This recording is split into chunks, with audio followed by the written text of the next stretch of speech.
Another thing on bow handset that I want to discuss. I have seen archers do this. Their arm is straight and flat. Their wrist is straight. I do not recommend that. Remember I said stop, right? What position's my wrist in? It's right here. I know that professional archers often will shoot like this. I know that some hunters will shoot like this. They have practiced and they are stronger with their wrist. Here's the reason. When you are shooting longer distances, when you are shooting for hunting and you want to have you want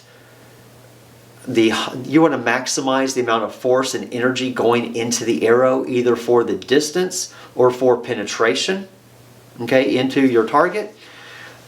You want to maximize the draw length. Basic physics. You have your bow. You have the string under tension. You have your pulley and your cam. The design of your cams, your pulleys, the weight of your string, the tension of your string, they're all components about how much energy the bow can create. The other component of that is your draw length, how long you draw the bow. That creates time under tension, so time that the arrow is being accelerated. Think about having, you're driving, maybe your mom's driving. The longer you push the accelerator on the car, the more it's going to accelerate, the faster it's going to be. As soon as you take the accelerator off, it's no longer accelerating. It's cruising. It's just going as it is. It's not going to get faster. It will get slower though. Gravity will slow it down. Your bow and arrow is the same way.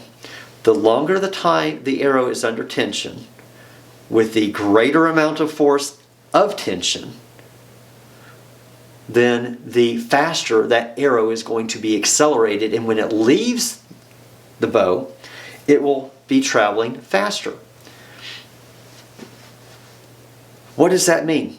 Well, it's your basic science experiment on throwing a ball, or say building a little catapult out of a rat trap, right?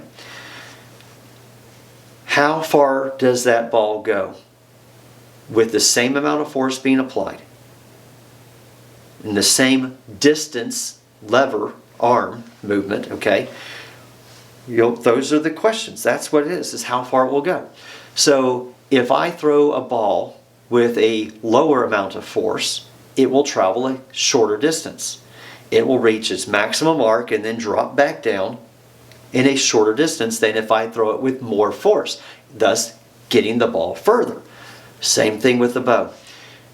When we're shooting though, we're also looking at its trajectory, its travel path, and the more tension you have, the faster the arrow flies out of the bow, the flatter it flies, which means less variation because it doesn't drop as early, okay? The ballistic curve, as we call it, would be flatter versus dropping. And if you're dropping more as it gets to the target, then you've got more variation between where it hits at that distance or with any minor change. If you're shooting an arrow straighter, well, it's not going to change as much.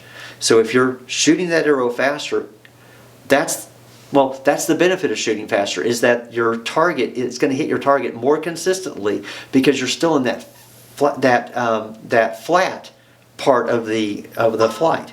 Versus, okay, now it's dropping, and where is it dropping? So it always drops towards the end, but how much and where and how soon that drop is, how severe that drop is.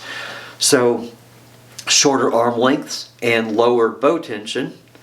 Younger archers will have to shoot higher in order to get it to go, but also they'll have more variation, more inconsistency as a possibility in where it hits. So you want to have that longer draw length when you are shooting long distances. 10 meters and 15 meters is not a long distance. So when you see Olympic archers and you see your collegiate archers and they've got their arm out like that and it's nice and straight, okay? Well, they're doing that because they're shooting 100 meters. They're shooting 50, 40. A lot of them, though, are doing outdoor 100-meter shoots, and that's their competition. So they need that extra length. I think it's every inch is another, depending on the tension of the bow, 5 to 10 feet per second faster, which is kind of a translation of the energy. Okay, the energy also is affected by the weight of the arrow, and in NASP we all have the same arrow, so that's not going to change for any archer. The arrows are all the same grain weight. So that part doesn't change. What changes is the draw weight and the draw length. So when you're shooting and you've got your arm out, well, you're getting an extra inch to half inch. Here's the problem. I see this happen with those who are doing that. That is creating inconsistency. So if your arms are not strong enough to hold the tension and your wrist is doing this, you're creating inconsistency, and that is not only up and down, but it usually is also creating some side-to-side motion. We don't want that. So when I say stop position and then you put the arrow or put the bow right in here, that's because what we want is this. Now, there is no flexibility.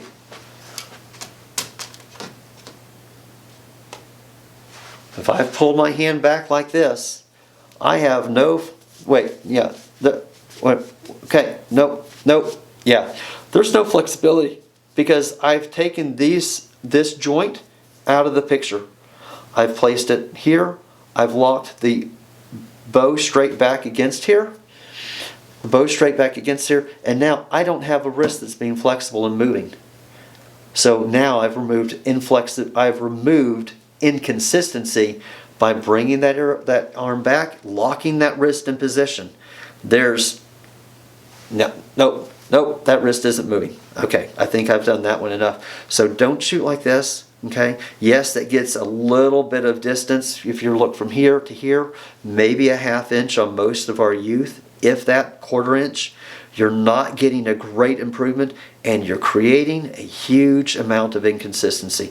So have archers, coaches, have them bring that arm back. Your bow should be going across here, right? Grab the bow again, do that here. Okay? Your fingers are here, and you're getting rid of that inconsistency because you're getting rid of that flexible wrist. We don't want that. Now, if you get up to collegiate, if you get into hunting later, you're older, and your strength on your forearm greatly improves, where you can hold that bow out, you might want that half inch of extra distance of your draw to get a little bit extra distance on your shoot. Not here in NASP. Break that wrist is what I say, okay? So you let that wrist come back, lock it back in position, okay? Hold your bow like this.